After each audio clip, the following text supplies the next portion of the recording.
नमस्कार मित्रों। चंद्रदेव के 12 भावों में फलों की चर्चा करते हुए आज हम चर्चा करेंगे चंद्रदेव के 7वें घर और 8वें घर में बैठने के क्या फल होते हैं। इस सीरीज़ में हमने प्रारंभ जो किया है लाल किताब की सीरीज़ और साथ ही साथ अन्य वैदिक पद्धतियों के अनुसार जानने की, उसमें हमने अभी तक बृहस्पति देव और सूर्य देव के फलों की चर्चा की हुई है। हमने चंद्रदेव की फलों की चर्चा में अभी तक प्रथम भाव से लेकर और छठे भाव तक की फल की वीडियो जो है वो डाल रखी है। आज 7वें और 8वें घर का वीडियो हम जानेंगे। आप पुराना वीडियो जाकर देख सकते हैं। अपनी कुंडली खोलिए और देखिए चंद्रमा कहाँ बैठे हैं। चंद्रमा यदि सप्तम में बैठे हैं या फिर अष्टम में बैठे हैं तो आप ये वीडियो देख सकते हैं। अब यहाँ जो लाल किताब होता है उसमें राशियों की कोई महत्व नहीं होती है, क्योंकि वहाँ पर खानों की महत्व होती है या जिसे हम भाव कहते हैं। तो आइए चर्चा करते हैं। आपकी कुंडली में 7वें घर में बैठा हो, चाहे किसी भी राशि में बैठा हो चंद्रमा, तो क्या फल मिलता है। चंद्रमा यहाँ पर मजबूत हो, अच्छा हो, तो जातक व्यवसाय करने वाला, समाज सेवी, शांत स्वभाव का, हालांकि थोड़ा अहंकारी और धैर्यवान होता है। अपनी पत्नी का बहुत ही मान सम्मान करता है, पत्नी की बात मानता है और कुछ जगह पर देखा जाता है कि पत्नी का कुछ ज़्यादा ही बात मानता है वो। अर्थात सप्तम में चंद्र हो तो सामने वाला जो पार्टनर जो भी होगा उसका आप बहुत ही ख्याल रखने वाले होंगे। 7वें घर में चंद्रमा बलवान हो तो चंद्रमा जो होता है वो सामने वाला जो पार्टनर होता है वो अच्छे क्वालिटी का देता है। सुंदर, तीखे, नयन नक्श, सुशील, धनाढ़ परिवार का होता है सामने वाला पार्टनर। तो यहाँ पर चंद्रमा के अच्छे फल बताए गए हैं। यदि इसमें से कमी हो रही है जो मैंने अच्छे फल बताए तो समझिए चंद्रमा थोड़ा पीड़ित है। जातक का विवाह देर से हो सकता है चंद्रमा यदि यहाँ पर शनि से या फिर किसी और ग्रह से प्रभावित हैं तो, क्योंकि चंद्रमा सप्तम में रहते हैं तो विवाह जल्दी करा देते हैं, क्योंकि चंद्रमा का जो एक एज होता है वो 24 वर्ष के आसपास माना जाता है। तो यदि आपका लेट विलंब विवाह हो रहा है तो समझिए कि चंद्रमा यहाँ पर परेशान हैं। क्षीण चंद्रमा है तो उनको मजबूत करने की आवश्यकता है। शत्रु यहाँ पर बैठे हुए हैं, शत्रु राशि में बैठा हुआ है चंद्रमा, तो जीवन में बहुत कलह और कष्ट से बीतता है जीवन। अर्थात सप्तम भाव जो होता है वो दैनिक दिनचर्या का भी होता है। तो दैनिक दिनचर्या में यदि आप संघर्ष कर रहे हैं तो चंद्रमा को मजबूत कीजिए। चंद्रमा के इष्ट देव महाराज शिव, जैसा कि हम जानते हैं, उनका पूजन कीजिए। लाल किताब के हिसाब से यदि हम चर्चा करें चंद्रमा के सप्तम भाव में तो पहला जानिए, शादी के दिन औरत के घर से खाविंद के घर तक औरत के साथ ही अगर चंद्रमा की आसियाँ दूध, चांदी, जरिया का पानी, दूध औरत के वजन के बराबर पहले से मौजूद हों तो अल औलाद बढ़ती रहेगी, वरना इंद्र शुक्र का झगड़ा, औरत की अपनी माता या धन दौलत बर्बाद होने शुरू हो जाएंगे। अर्थात ये जो पहला पॉइंट में है ना, यहाँ पे उपाय बताया गया है कि यदि आपने विवाह किया है और विवाह करके स्त्री को अपने घर में ला रहे हैं तो अपने घर में अपनी पत्नी जो ला रहे हैं उसकी वज़न के बराबर दूध या फिर चांदी, यहाँ तो खासकर दूध ही होगा क्योंकि चांदी उतना ज़्यादा वज़न का आप कहाँ से कर पाएंगे, तो उतनी वज़न का दूध जो हो वो घर में रहना चाहिए, मौजूद रहना चाहिए और फिर उसको दरिया में बहा दें या फिर किसी को बंटवा दें, मतलब उसका इस्तेमाल कर लें आप, तब इसका फल अच्छा मिलता है। अन्यथा चंद्रमा यदि सप्तम में है और आपने ये उपाय नहीं किया है, आपने जो भी चंद्रमा के जैसे सफ़ेद चावल जो होता है वो भी चंद्रमा का होता है, तो आप चावल का भी दान कर सकते हैं, दरिया में बहा सकते हैं या फिर दान कर सकते हैं। निमित मात्र में आप थोड़ा बहा दीजिए और बाकी दान कर दीजिए, तो ये उपाय कीजिए, अन्यथा घर में परेशानी होता है। दूसरा, दौलतमंद नगर व गृहस्थी हालत में हमेशा रंजो मुसीबत होगी। तो यहाँ पर दूसरे चंद्रमा जो है सप्तम भाव में दौलतमंद नगर व गृहस्थी हालत में हमेशा रंज मतलब मुसीबत होता है, झगड़ा होता है। तो यहाँ पर खटपट के योग बनते हैं सप्तम भाव में। कारण इसलिए है कि चंद्रमा जो है वो घटते बढ़ते रहते हैं। तो चंद्रमा के इस जो घटने बढ़ने वाले जो नेचर है, यानी कि चेंजेबल नेचर होता है, क्षण रुष्टा क्षण तुष्टा वाला, तो यहाँ पर इसकी वजह से दाम्पत्य जीवन वगैरह में परेशानियाँ होती हैं। तो चंद्रमा का उपाय ज़रूर करें, शरीर पर चांदी धारण करें यदि चंद्रमा यहाँ पर आपके लिए फेवरेबल है तो, और अगर अनफेवरेबल है तो चांदी का दान करें।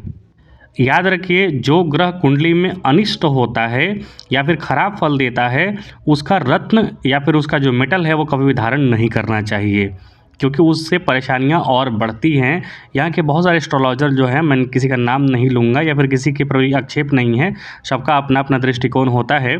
लेकिन जो ग्रह खराब होता है उसकी भी कहते हैं कि ये ग्रह खराब है, इसका धारण कर लो, पुखराज उसका धारण कर लो, मोती, तो वो ठीक हो जाता है। ऐसा नहीं होता है।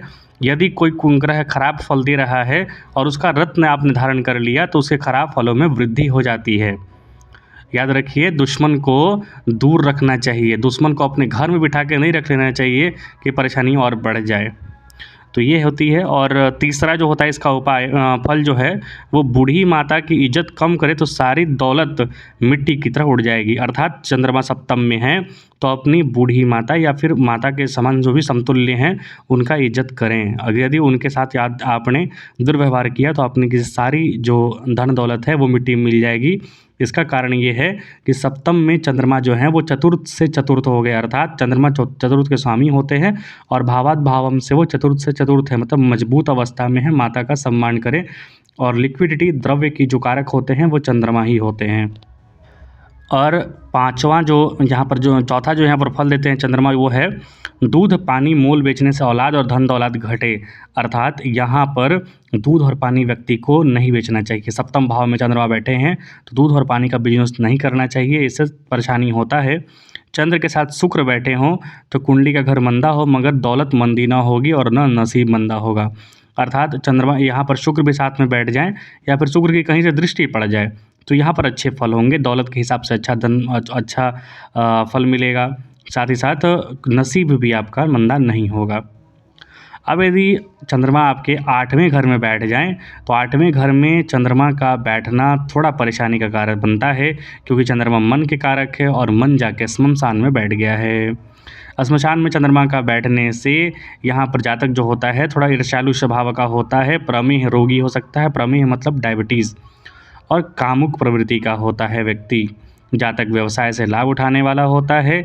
जातक स्वभाव से वाचाल होता है, ज़्यादा बोलने वाला होता है, स्वाभिमानी होता है और कमज़ोर शरीर का होता है। तो याद रखिए, यहाँ पर फिर वही मैं बात कहूँगा, जो फल मैं बता रहा हूँ वो कम बेसी हो सकता है चंद्रमा के बली या फिर कमज़ोर होने के हिसाब से। तो आप स्वयं देखिए कि आप में कैसा फल दे रहे हैं। उसे शत्रुओं से नुकसान होता है तथा मित्रों से बहिष्कृत होता है। लेकिन यदि अष्टम भाव कहीं मजबूत पड़ गया या अष्टमेश कहीं साथ दे रहा है या फिर बृहस्पति देव का यहाँ पर दृष्टि पड़ गया, बृहस्पति का साथ मिल गया, तो ये सारे फल में कमी हो जाएगी, उल्टा फल मिलेगा। यहाँ पर लिखा हुआ मित्रों द्वारा बहिष्कृत होता है। यदि यहाँ पर 11वां भाव पुष्ट हो गया तो आपको मित्रों से मदद मिलेगा, मित्र से आपकी बनेगी। चंद्रमा बृहस्पति की युति यदि अष्टम भाव में हो जाए तो व्यक्ति क्षय रोग से पीड़ित हो जाता है। क्षय मतलब टीबी रोग से, ट्यूबरक्लोसिस जिसे कहते हैं। जातक को जल में डूबने का भय रहता है। चंद्रमा अष्टम में बैठे हैं तो जल से भी खतरा रहता है, क्योंकि चंद्रमा जल के कारक है और कालपुरुष की कुंडली में जो 8वां भाव होता है वृश्चिक, वो भी जल राशि है। तो जल से संबंधित क्षेत्रों से आपको सावधानी सतर्कता बरतनी है। हालांकि जल से संबंधित आप व्यापार कर सकते हैं, जलीय क्षेत्रों से, या फिर सीप वगैरह मोती वगैरह का व्यापार कर सकते हैं, वहाँ पर लाभ के योग बनेंगे। बहुत लोग कहते हैं कि मैं बहुत तेज़ी से बोलता हूँ, तो कारण ये है कि बताना बहुत कुछ रहता है और समय कम रहता है, तो थोड़ा आराम से आप सुन लीजिए। आगे सुनिए, चंद्रमा यदि अष्टम भाव में बैठे हैं, मित्र राशि में हों, सत्सौ क्षेत्रीय हों, मजबूत हों, तो जातक सर्दी और कफ से भी परेशानी यहाँ पर रह सकता है, क्योंकि अष्टम भाव बीमारी है और अष्टमेश मतलब अष्टम भाव बीमारी है और अष्टम भाव में चंद्रमा बैठे हैं तो जल जनित रोग देते हैं, तो उसे सावधानी सतर्कता बरतें। 8वें घर में चंद्रमा शुभ ग्रह से युक्त हो तो जातक को साझेदारी व्यवसाय करने की ओर प्रेरित करता है, जातक को लाभ दिलाता है। क्षीण चंद्रमा 8वें में हो तो जातक की बाल्यावस्था में ही मृत्यु तुल्य कष्ट होता है। तो चंद्रमा यदि अष्टम भाव में है तो जरूर देखिए कि चंद्रमा कमज़ोर तो नहीं पड़ रहे हैं, क्योंकि बाल अरिष्ट योग यहाँ पर निर्माण होता है। चंद्रमा के अष्टम में बैठने से जीवन बड़ा संघर्षमय बीतता है, क्योंकि मन अशांत रहता है, मन परेशान रहता है। आप एक तो भौतिक ज़माना जो आप देख रहे हैं ना, भौतिकता की ओर जो ज़माना भाग रहा है, और आप जो हैं वो वैराग्य की ओर भाग रहे हैं, आपको मिल नहीं रहा है, शमशान वाली स्थिति बन चुकी है, तो यहाँ पर परेशानी बनती है। चंद्रमा का उपाय ज़रूर करें। लाल किताब के हिसाब से चंद्रमा का अष्टम भाव में फल की चर्चा कर लेते हैं। पहला, बेशक किसी गरीब के घर पैदा हो, कोई लंबा चौड़ा परिवार न हो, फिर भी अपने जन्म से मिट्टी में चांदी की तरह चमकदार होगा। मतलब लाल किताब के हिसाब से अच्छा फल बता रहा है यहाँ पर। गरीब परिवार में हो या फिर लंबा चौड़ा परिवार ना हो, फिर भी मिट्टी को चांदी बनाने की क्षमता रखता है व्यक्ति। दूसरा, मौत के आखिरी घड़ी अपने घर जाट इलाके में ही रहेगा। मतलब मृत्यु जो है अपने ही स्वदेश क्षेत्र में होती है।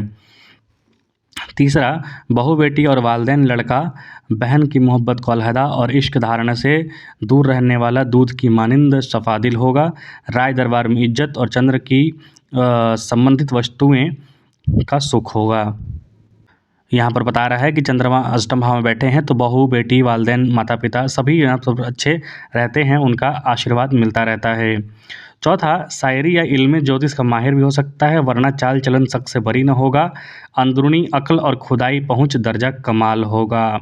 शायरी या इल्म ज्योतिष का माहिर हो सकता है, मतलब वाक शैली अच्छी होगी, ज्योतिष वगैरह में इंटरेस्ट होगा, ज्योतिष जानने वाला होगा यदि कोशिश करे तो। चाल चलन में थोड़ी परेशानी हो सकती है क्योंकि चंद्रमा अष्टम भाव जो है वो गुप्त रहस्य या फिर गुप्त संबंधों को दिखाता है, तो यहाँ पर चरित्र निर्माण रखें। अंदरूनी अकल मतलब कि दूरदृष्टि इनकी अच्छी होती है, पकड़ लेते हैं सामने वाला क्या सोच रहा है, क्या खराब बता रहा है। पाँचवा, 34 साल उम्र तक मंदी जिंदगी और दौलत जमा न होगी। अर्थात चंद्रमा यदि सप्तम भाव में बैठे हैं तो थोड़ी जो 30 प्लस जो एज होती है वहाँ तक थोड़ी परेशानियाँ होती हैं, व्यक्ति को संघर्ष करता है, लेकिन 34 के बाद से इनकी जीवन में आगे बढ़ोतरी होते रहती हैं। बच्चों और बूढ़ों के आशीर्वाद के बजरिए उनके पांव धोते रहने से हर तरफ बचत और बचाव होता है। बूढ़ों का यदि आप पाँव धोते हैं, पाँव पखारते हैं तो यहाँ पर बड़ा अच्छा फल बताया गया है। तो अपने बुजुर्गों का सम्मान जरूर करें, उनका प्रणाम किया करें, उनके चरण प्रखारे करें। और साथ ही साथ जो नवरात्रि वगैरह में जो कन्याओं का, छोटी बच्चों का जो चरण धोया जाता है वो भी करें। यहाँ पर चंद्रमा का अच्छा फल मिलेगा क्योंकि सप्तम भाव है, सप्तम भाव नीचे को दिखाता है। तो यहाँ पर चंद्रमा के मैंने 7वें और 8वें घर में फल की चर्चा की। थोड़ा वीडियो लंबा हो गया है, आप कृपया चैनल को लाइक शेयर सब्सक्राइब जरूर करें। देखने के लिए आपका बहुत बहुत धन्यवाद।